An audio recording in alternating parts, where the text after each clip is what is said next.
Si Cam Thomas nag-agree na sa Brooklyn para sa 6 million qualifying offer. Ito kasi yung kontratang binibigay sa mga restricted free agent na hindi nabigyan or hindi nagkasundo sa kanilang second contract. Mas maliit sa offer ng Nets na 30 million sa loob ng 2 taon na mayroong pang player option sa ikalawang taon.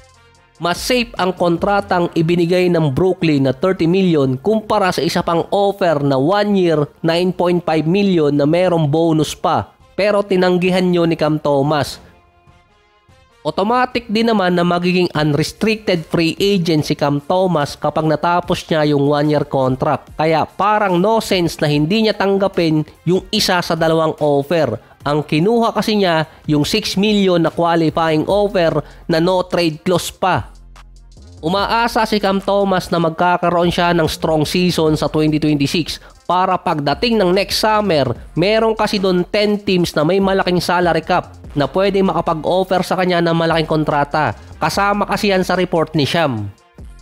Iniintay na lang din kung sino ang susunod dito kay Cam Thomas, kung si Quentin Grimes, Josh Giddey at si Jonathan Kuminga. Pero sa ngayon, mukhang si Kuminga ang susunod. Meron na lang din kasing 26 days bago yung deadline. Ang pinamimilian ngayon ni Kuminga ay yung $45 million na contract na pwede pang ibaba ng Golden State oras na sila ay makapag-sign ng player, or kaya yung nasa 7.9 million na qualifying offer sa isang taon lang. Hindi ko lang sigurado kung kasama sa restriction ng pang-trade kapag pinili ni Kuminga yung qualifying offer dahil September na. Wala na rin balak di umanong itaas ng Golden State yung 45 million na offer nila, at ang worst case scenario talaga ibaba pa yon ng nasa 40 hanggang 30 million sa loob ng 2 taon. Kontrolado kasi ng Golden State si Kuminga.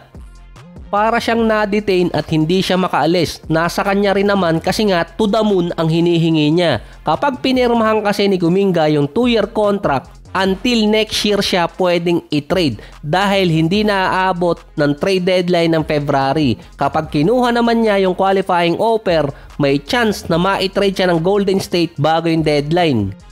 Kahit pa meron yung no trade clause dahil si Kuminga naman ang may control kung saan team siya pupunta. Umaasa ngayon na maiimpluwensyahan ni Cam Thomas si Kuminga at yung iba pang restricted.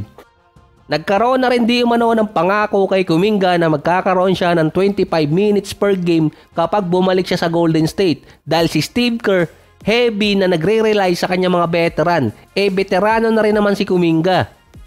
Last season, meron 24 minutes, 15 points, 4 rebounds, 3 assists, 45 and 30%. Kung gagawin siyang direktang 6-man, hindi tataas ang value niya next year.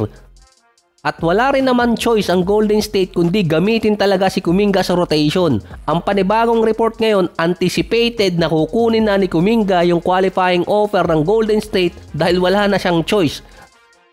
Kahit sa naman tingnan, talo doon si Kuminga kung magmamatigas pa siya dahil restricted free agent siya at hindi naman siya unrestricted. Kahit merong team ang gustong kumuha sa kanya, nasa Golden State pa rin ang desisyon kung i-decline nila yung offer ng kabilang team. Pwede makaalis si Kuminga sa Golden State bago dumating yung October 1 kung merong basta lalabas na lang na team na mag-o-offer sa kanya ng $30 million per year, pero mukhang wala ng team ang makaagawa ngayon nun dahil puno na rin yung ibang lineup. Sa FIBA Eurobasket naman, papasok na ng qualification phase. Pasok na rin yung tatlong superstar, si Giannis, Nikola Jokic at si Luka. Makakatapat ni Thanasis at ni Giannis yung Israel sa run of 16. Papasok ng quarterfinals. Tawagin natin silang bracket A. Ang pinakamatinding team na makakalaban doon ni Giannis ay yung Turkey na undefeated sa group phase at yung Lithuania. Sa kabila naman sa bracket B, andun yung Germany, Italy, Slovenia, Serbia, Finland at France. Ang iniintay ng mga fans doon kung magkakatapat si Nikola Jokic at si Luka sa Eurobasket. Si Luka ang leading scorer ng Eurobasket na mayroon 32 points, 8 rebounds, 8 assists at 3 steals per game. Ang makakatapat nila sa unang round ng qualification phase, Italy, 4-1 record sa group phase. Ang leading scorer nila si Fontecchio, 15 points, 4 rebounds at 1 assist per game. 3 times pa ang Slovenia kapag nanalo sila versus Italy dahil sila ang underdog dun. Kung sino ang makakalusot sa Slovenia at Italy, makakatapat nila ang either sa mananalo sa Germany versus Portugal. Parang suntok sa buwan na matalo ng Portugal yung Germany dahil nasa times 20. kapag na-upset ng Portugal yung Germany. Dahil sila yung isa sa undefeated pang team sa group phase kasama yung Turkey. Ang Serbia naman makakatapat ang Finland at si Markkanen na nag-a-average ng 25 points, 8 rebounds, 2 assists at 2.8 steals per game.